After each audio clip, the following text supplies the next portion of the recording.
Now that we have our underpainting set up, we're going to go and select our auto painting palette, which is in the middle.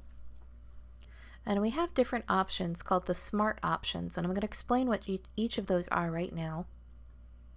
If we select smart stroke painting and smart settings on top of it, you'll see how my brushes changed automatically to the smart stroke brush category. What this will do is it will read the painting. The smart stroke brushes are automatically selected once you click those two boxes.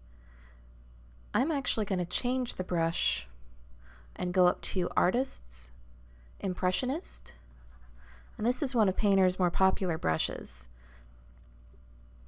I'm going to make sure I'm in clone mode so my color wheel, that clone stamp icon, is selected, and you can see our color wheel is grayed out.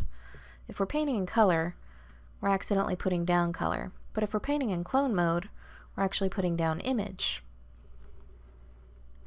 Now with Smart Stroke Painting and Smart Settings selected, I'm going to click on Play. And you'll notice that it starts out with a very large brush stroke and tries to build in areas of detail and where two areas of color are meeting. So it's starting to build up forms and shapes, and you can see greenery and skin and dress. But also as it goes on, as it progresses, the brush strokes are getting smaller.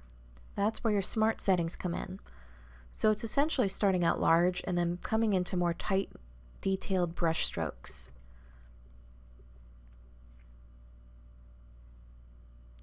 I'm going to click stop just so we can see the difference now. So our original, and now we've had our painting, and this is just with one brush. It's giving us a really good base. So that was the Smart Stroke Painting on the smart settings. Now if I hit undo once, it's going to undo all of it, just because that entire play section is considered one move. So if I undo smart settings, I want to show you the difference. Click play. Now notice that the brush started out at the size that I had it and didn't start large and go into a smaller, tightly detailed brush. So when we have smart settings unselected, that is going to give you very much total control over the brush size. That brush size is not varying at all.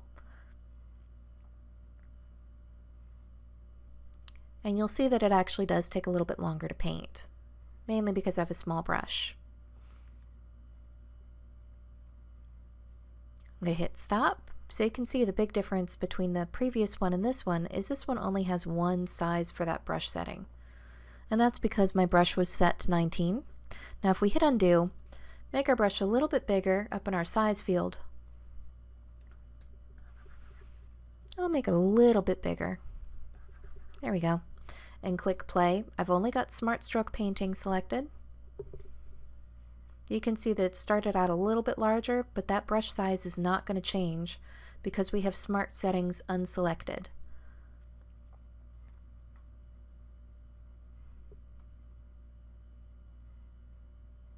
I'll let that keep playing out and filling up areas. So Painter's looking for two areas where two colors are meeting or contrast is created, and then applying brush strokes trying to follow the same direction of that shape. It's pretty intuitive and it's very fun to watch. So if we click stop, you'll see that we only have one variation of that brush stroke in size. Now in the next video, I'm going to explain to you how you can have ultimate control and customization options by using your own pressure and strokes and being able to select all of these little items that are grayed out.